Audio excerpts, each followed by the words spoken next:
Bonjour tout le monde et bienvenue à l'ouverture des boîtes du vélo électrique Merkava Munro E. Cette capsule se détaille en 6 étapes vous permettant d'agencer le vélo de façon adéquate. La première étape est l'ouverture de la boîte et de l'emballage.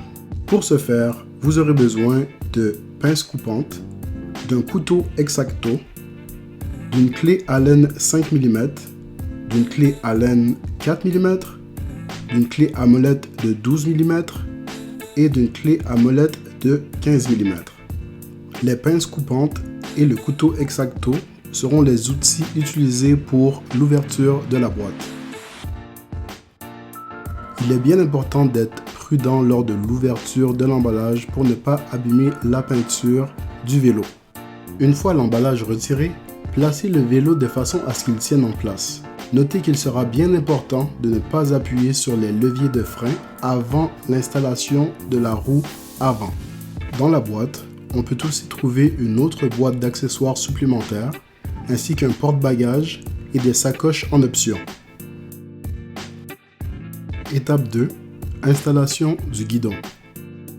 Tout d'abord, commencez par replacer la potence du guidon vers l'avant du vélo. Ensuite, enlevez les 4 petites vis pour pouvoir mettre le guidon en place. Une fois en place, replacez la braquette par-dessus le guidon, vissez les 4 vis, puis terminez en serrant les boulons autour de la potence et au centre du guidon. Étape 3. Installation du garde-boue et de la lumière. Pour l'installation du garde-boue, retirez les 4 petites vis, puis installez le garde-boue entre les fourches. Une fois le garde-boue posé, pour installer la lumière, commencez par retirer les 2 petites vis au centre des pinces de fourche et vissez le support de lumière à cet endroit. Ensuite, dévissez les boulons de la lumière afin de pouvoir installer la grille et la lumière sur le support.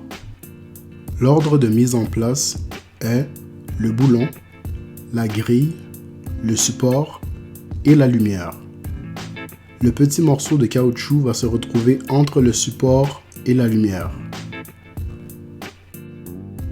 Une fois tout en place, serrez le boulon avec la clé à molette de 12 mm et connectez la lumière au vélo.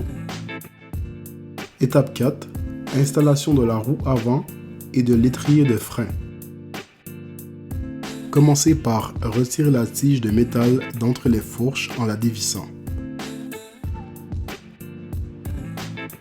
Pour installer la roue avant, il sera important de dévisser les boulons afin que l'axe puisse entrer adéquatement entre les fourches. Une fois installé, serrez les boulons à l'aide de la clé à molette de 15 mm. Pour l'installation de l'étrier de frein, commencez par retirer son support pour visser celui-ci sur la fourche du vélo. Ensuite, replacez l'étrier à frein sur son support de façon à ce qu'il puisse entrer autour du disque et serrer les vis. Étape 5. Installation du banc et des pédales. Pour l'installation du banc, il suffit de tirer sur le levier pour pouvoir l'ajuster à la bonne hauteur. Une fois la hauteur choisie, refermez la tige à la bonne pression.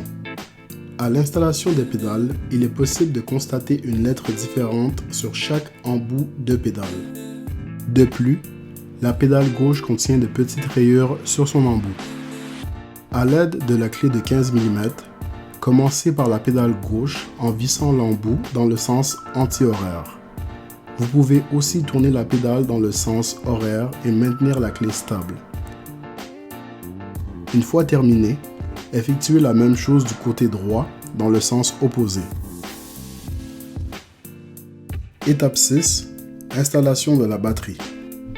Pour installer la batterie, commencez par retirer les 2 vis du panneau gauche pour ouvrir le compartiment de la batterie. Pour ce faire, vous devez utiliser une clé Allen de 4 mm. Ensuite, retirez les 4 vis qui serviront à garder la batterie en place pour les étapes suivantes. Une fois les vis retirées, placez le contrôleur de façon verticale. À ce stade de l'installation de la batterie, il est préférable d'avoir une deuxième personne pour vous aider.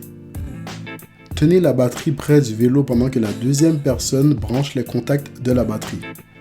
Ensuite, insérez la batterie dans le cadre et fixez-la en place en réinsérant les 4 vis enlevées précédemment.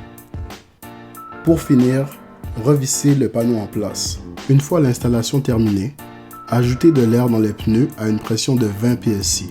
Ensuite, effectuez un tour du vélo pour vous assurer que tout est en place et vous êtes alors prêt pour un tour de vélo.